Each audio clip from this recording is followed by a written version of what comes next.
It was 2 weeks ago. I was at my son's basketball game, and I was in the stands watching the teams play. And just a few minutes into the third period, our team got a fast break with the ball.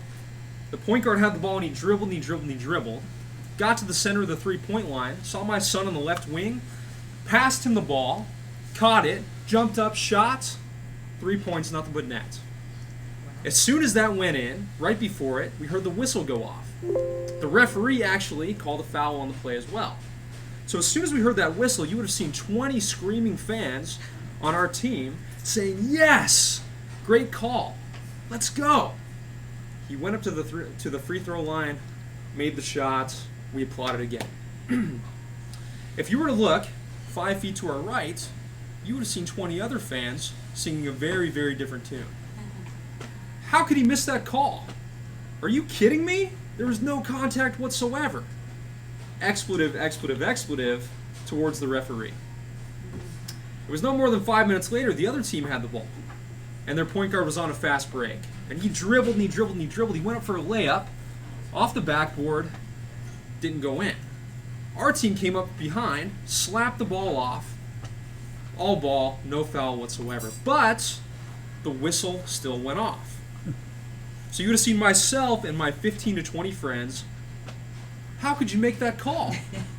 Are you kidding me? That was all ball. There was no contact whatsoever. If you were to look to my friends on the right, you can imagine the tune they were singing. Fellow Toastmasters, have you ever wondered how two people within 2 feet of each other, in the same place at the same time, with similar demographics, in the exact same gym, could see things so differently? Having this epiphany and seeing this moment led me to do some research. And I was on a plane back to LAX. And I was curious, was my little world and the little situation that I saw true on a bigger scale? So I looked into professional sporting teams, and I looked at baseball, and I looked at basketball, and the one that really hit me was the NFL. And the stats that I wanted to see was, how could I see, are people seeing things differently in the same place, at the same time, in the same arena? So what I found is that for 32 teams in the NFL, there are an average of 6.4 arrests per game. For the 16 games per season, that's over 3,000 arrests per year, per season. And that doesn't even account for the countless others we don't even see that happen throughout the course of time as these games go on. Pretty astounding. So as I found these stats, I came across another story that really hit me hard. And it was about 2 young boys. One was 16 and one was 17, and they were in Oakland last year watching a game. And they cheered for their team, and they said, "Yes, let's go." And similar to my other story, we had another group of people who saw things a little bit differently. So they went back and forth throughout the entire game, and they bantered back and forth, and the expletives came out again, and they argued and they yelled. But they got through the end of the game. Both parties, the 2 boys, the 16 and the 17-year-old, left. So did the other group that they were arguing with to their right. The 16 and the 17-year-old had to walk to their car that was 4 blocks away. They made it 3 blocks before, unbeknownst to them, their 5 friends came up behind them. And they beat them for 12 minutes straight. Nobody saw it. Nobody knew. 12 minutes of just kicking the crap out of these kids.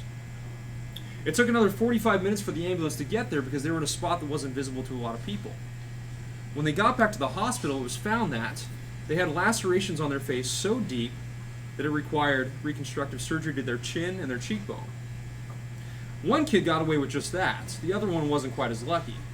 He was kicked and beaten in his arm so badly that he lost complete control of it for the rest of his life.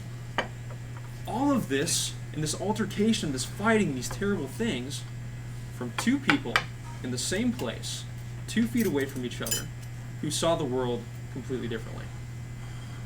So as I got off the plane at LAX, I got into my car at 5:45 on the 405. Who's been there? Driving south. Is it terrible? It's a long drive. So I had a long weekend. I got in my car and I gripped the steering wheel, and I could already feel the tension and the frustration from the week that I had. I had a long week, and I just wanted to get home. I mapped how long it was going to take, 2 hours and 43 minutes. At 5:45. I'm going to get home to my wife and kids at after 8 with no gas in the tank and get up at 5 in the morning to come hang out with you guys. Not a lot of sleep, but I was getting through it. So I get on the freeway and I merge on to the 405.